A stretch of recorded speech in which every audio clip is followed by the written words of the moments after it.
A Muwahhid Muslim, or Unitarian Muslim is a Muslim who places an emphasis on the concept of tawhid.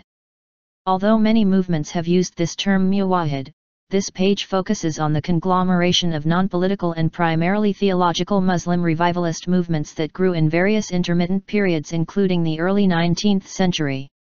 Lexicology. The transliteration of the term Muwahhid comes in various forms, including Muwahhid, Mowahhid.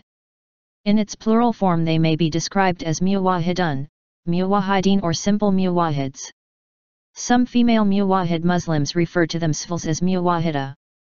The closest translation of Muwahhid into English would correspond to Unitarian Muslim, and some Muwahhids who anglicise their affiliation call themselves as such.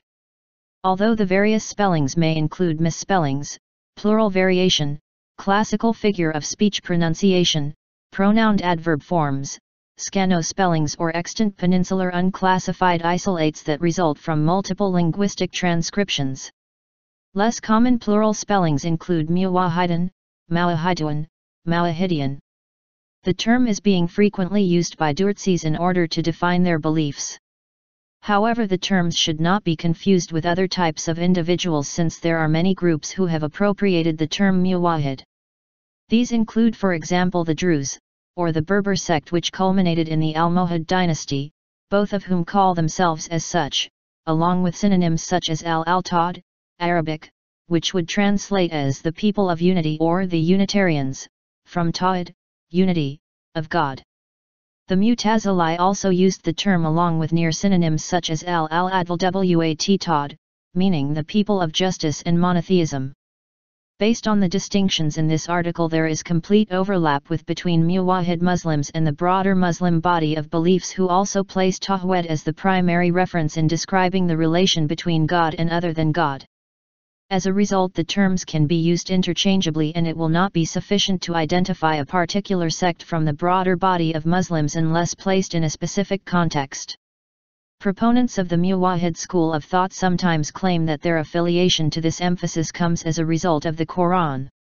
They claim that the Quran similarly emphasizes tawhid, therefore Muslims should obey Allah and do the same.